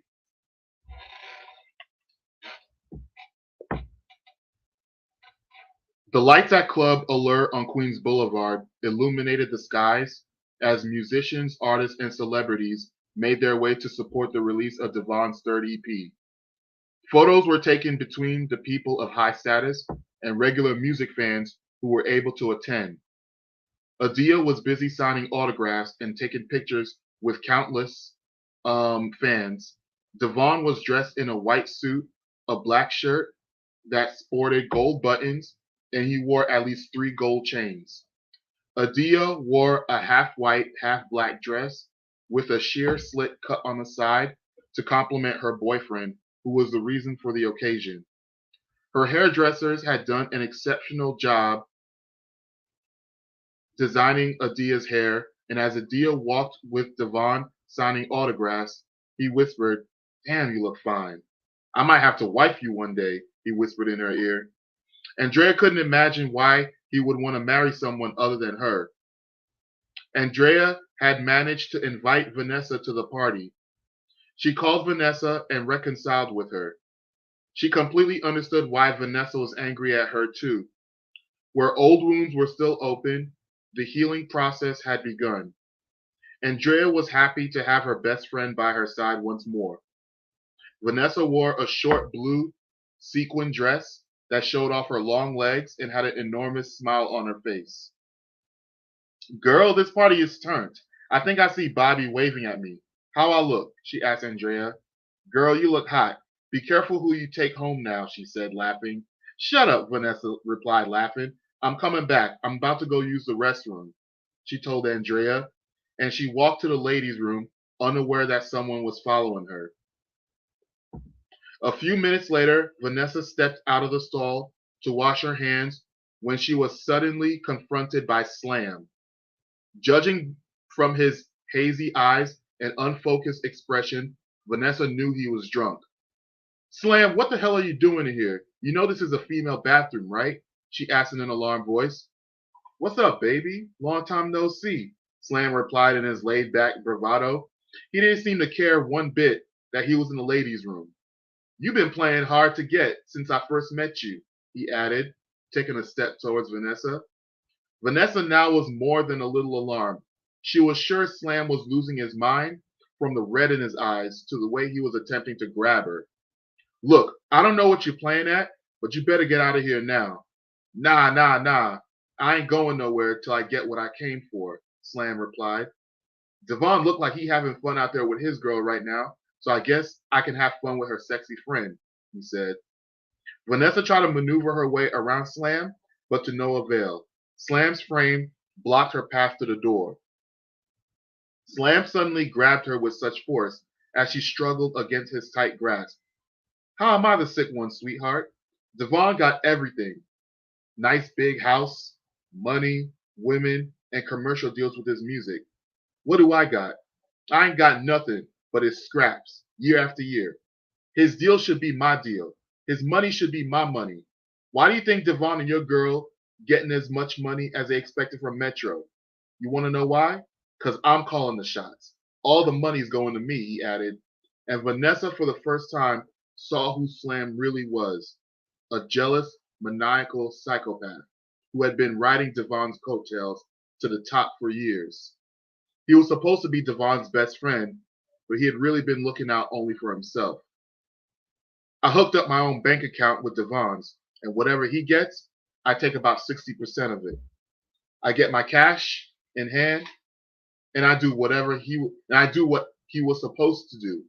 Give back the money to the Bronx and help other cats get theirs. So you've been pretending to be his friend just so you can get your cut? Vanessa asked. I always knew you was trifling, she added. Damn, girl, you made it sound like a bad thing, Slam said, amused. Check it out. Nothing personal, but it's just business. Ain't no friends in this industry. It's all about the green, baby. Oh, and by the way, you can call me the dude formerly known as Slam. My real name's actually Tony Waddell, he said, laughing insanely. Vanessa backed away from who she was sure was a madman.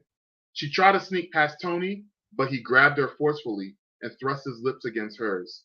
She slapped his face in retaliation, but she would soon realize it would cost her. He slapped her back even harder. Vanessa fell back, and she could taste the blood in her mouth. He grabbed both of her arms violently and slammed her against the wall near the back stall. Vanessa's head jerked back from the force and hit the wall. Reeling in pain, her sight became blurry, and she slumped down, unable to fight off the monster who was now lying on top of her, taking full advantage of her vulnerability. She felt her dress go up, and her underwear was being slid down to her legs. Alone, helpless, and defenseless, Vanessa succumbed to the forceful entry of her attacker. Andrea and Devon mingled with party guests. They danced and partied for most of the evening, unaware that their friends were involved in such a violent ordeal. After 20 minutes, Tony walked out of the bathroom, still stumbling from the effects of being inebriated. He walked up to Devon. Hey, yo, man, I'm wiped. That last drink got to me. I'm about to dip out of here, all right? He said. All right, man. Go get some sleep, homie. Your head gonna be banging in the morning, Devon said, laughing. I know, Tony replied before leaving the nightclub. Andrea, although enjoying herself, was beginning to worry. Vanessa had not emerged from the restroom. She excused herself and went to the restroom to check on her friend. She opened the door but couldn't see anyone. Vanessa, you okay? She asked. Small sobs were heard from the back stall. Andrea ran over to the stall and saw Vanessa crumpled on the floor. Her dress was disheveled. She had small cuts and welts on her arms and legs. Her makeup was smeared and her panties were lying on the ground beside her. It was obvious that her best friend had been raped. Oh my God, what happened? She asked. Vanessa looked at Andrea's face, her eyes reflecting the horror that had been so recently been inflicted upon her. You weren't here, she said, crying. Andrea hugged her best friend. You weren't here, she repeated. I'm here now, girl. I'm here, Andrea replied, tears streaming down her face as she attempted to comfort Vanessa. After a few minutes, they walked out of the restroom. Walking over to Devon, she said, Hey, baby, I gotta go. I gotta take Vanessa to the hospital. Someone's attacked her tonight, she said while still holding Vanessa's hand. Devon saw Vanessa and he was stunned. Who did that to her? He asked. I don't know. She didn't tell me, but I'm gonna find out, she said, before walking to the exit. Before she could leave, the club bouncer walked up to her. Adia, this young man came up to me asking for you. Says he wants an autograph from you and that he knows you personally. Do you know this guy? He asked. What guy? Andrea asked, clearly distracted by Vanessa's ordeal. The bouncer stepped aside and Andrea looked and saw that it was Sean Hawkins. And that's the end of that scene.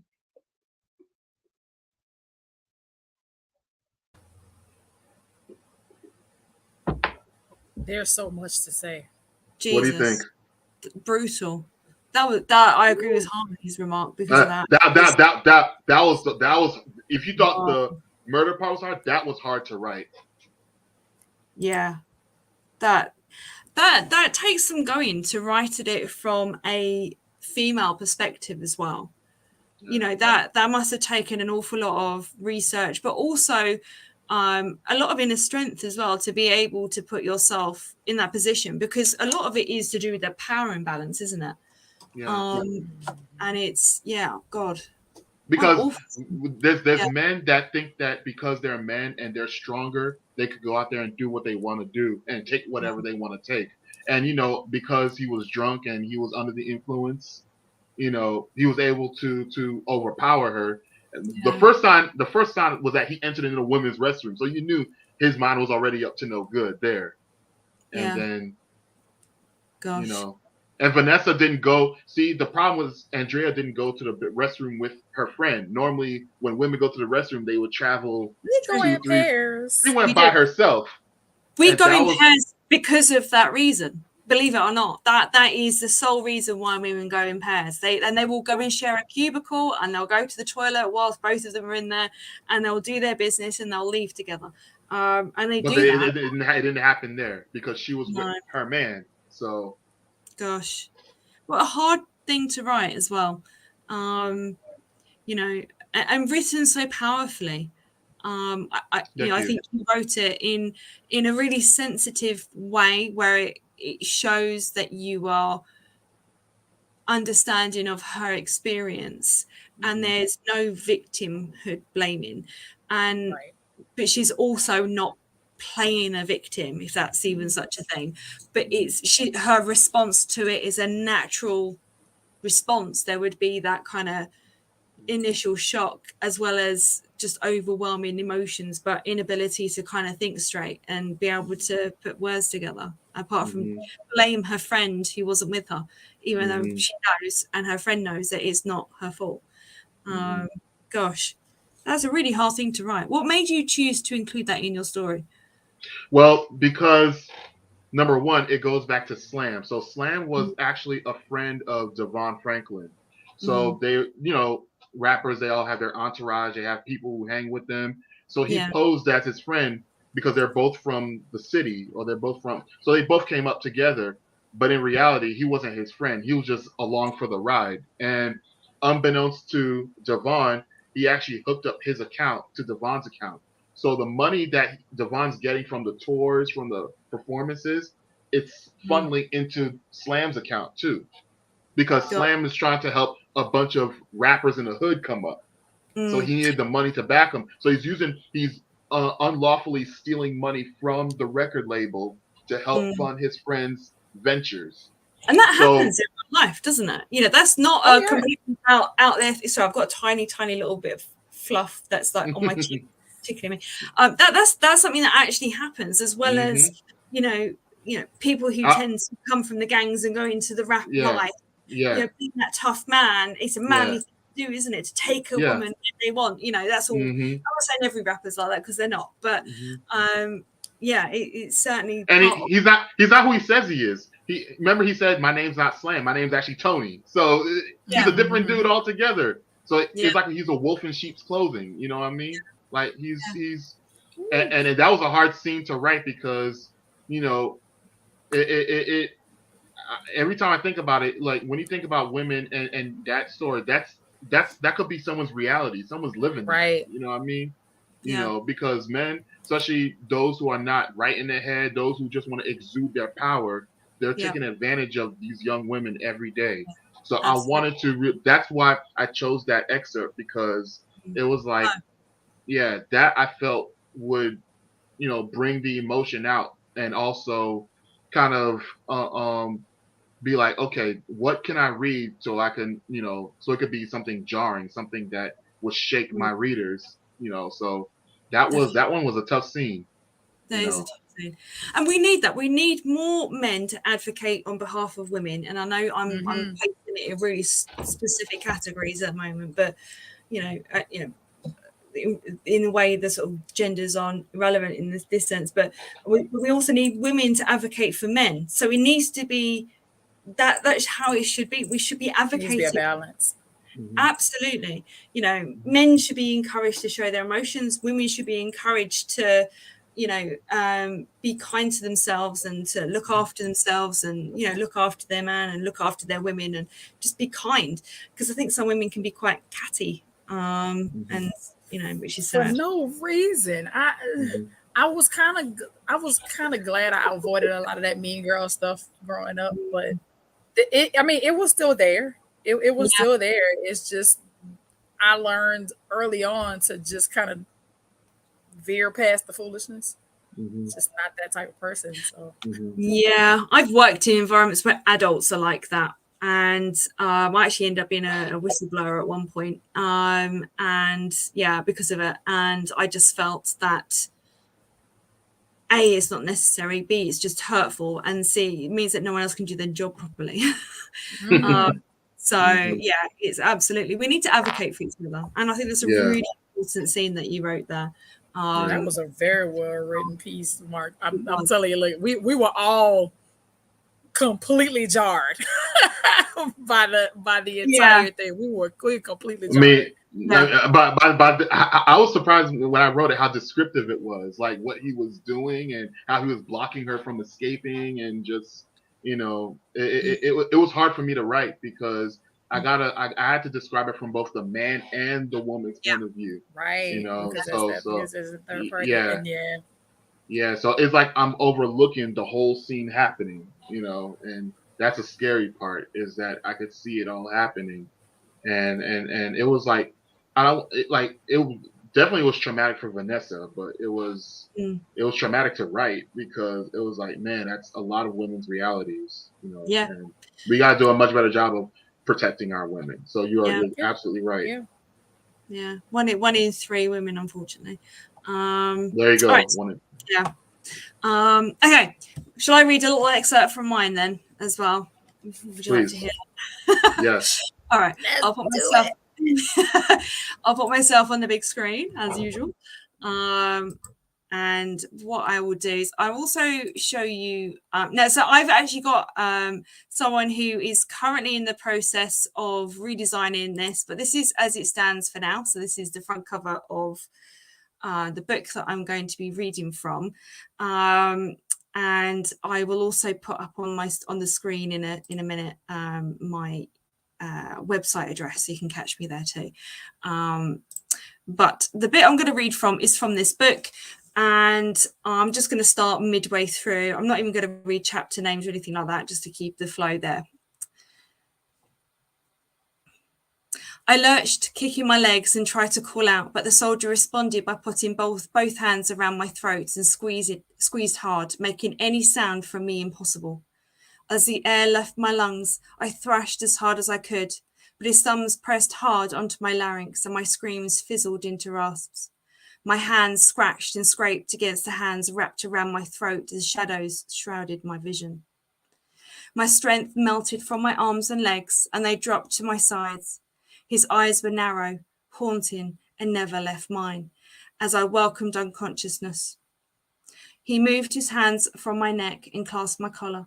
The release lifted the darkness that was enveloping me, but it was short-lived as he threw me onto the floor, winding me. On my knees, I scrambled to crawl away from him as adrenaline coursed through my body. He grabbed my ankle and I kicked back towards his head with my other foot, but he then grabbed hold of both ankles and yanked them so hard towards him I fell onto my head and yelped in pain.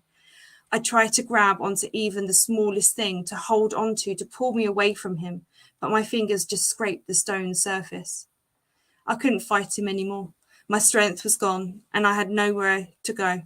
He took delight in my misery and my pathetic attempts to get away. Heart pounding, head throbbing and exhausted, I lay frozen to the floor as a wave of vertigo made the room spin and the pain in my head increased. The last thing I felt before I blacked out was the searing pain that overwhelmed me as he pinned me down. Time stood still and froze forever, locked in that first moment of grief and torture, unable to fight its way out from the darkness that seeped into every part of my being. The days and nights blended into total emptiness and neither registered. The birdsong, the rain sounded hollow. The pain numbed my body until nothing mattered. The days were the same. Some food and water, my bucket emptied and returned. The rest of the daytime, the disembodied screaming of sounds of invisible repressed inmates floated through the corridors and seeped into my cell. Some were louder than others, some cried and others pleaded as I had done. None were real, all were in my head. All the while each day passed, I waited for my tomorrow to return as he had done, as the cell turned into a dark hole that sucked the life from my soul. And I hoped for my end. This was it. Everything was inconsequential now.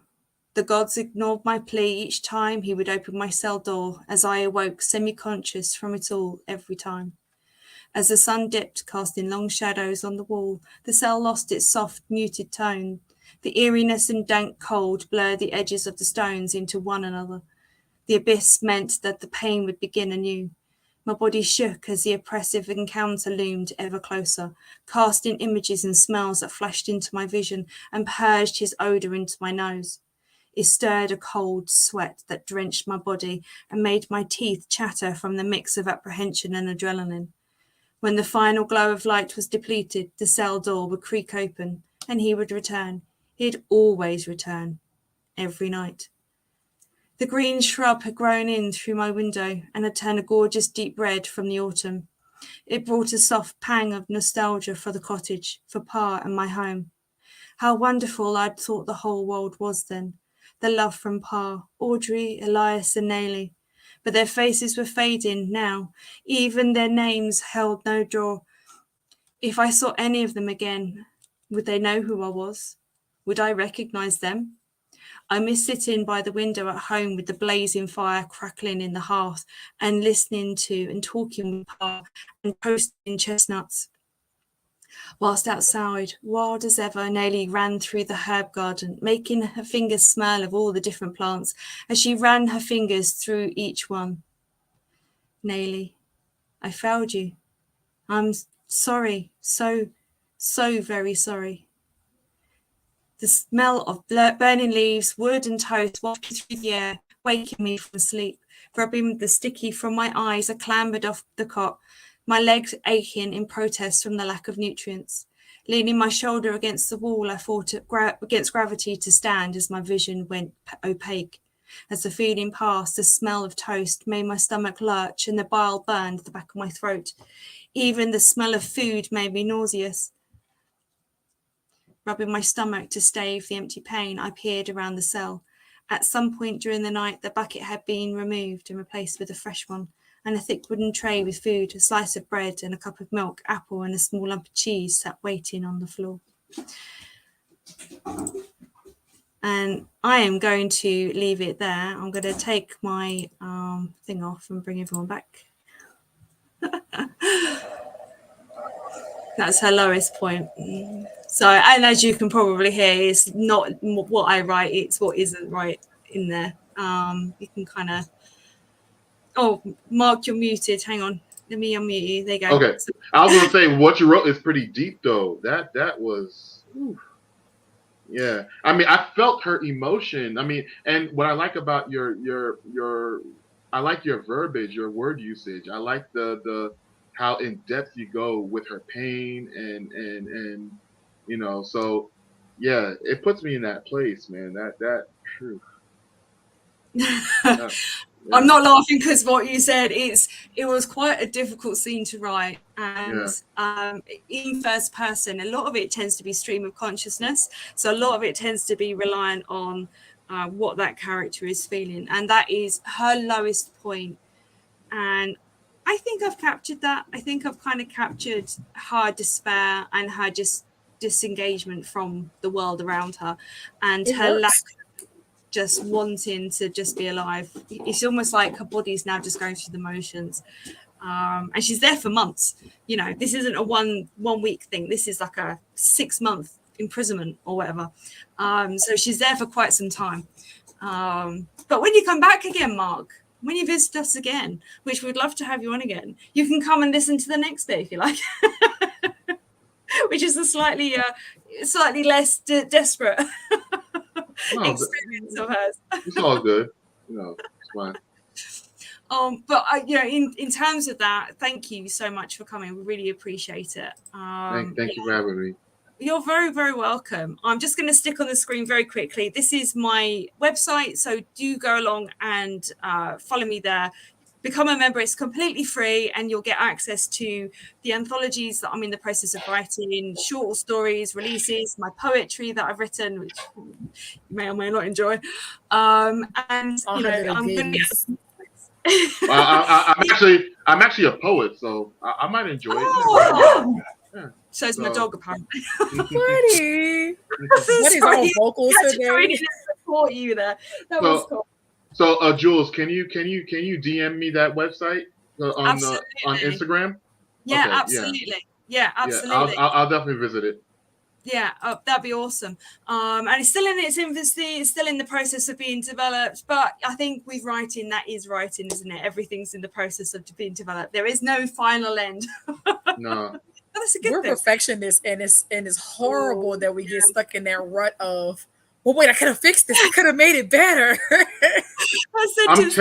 I'm terrible about that. It's great that you mentioned that because I'm so conscious about what I write. Like I'm the person that I always say that I'm the most critical critic when it comes to my writing. Like I always find something wrong. Like I'm just reading here, I'm finding that, oh man, I missed a word. You know, so I'm overly critical of myself. It's really bad. Like I'm really I'm my own worst critic. Like I'm never satisfied.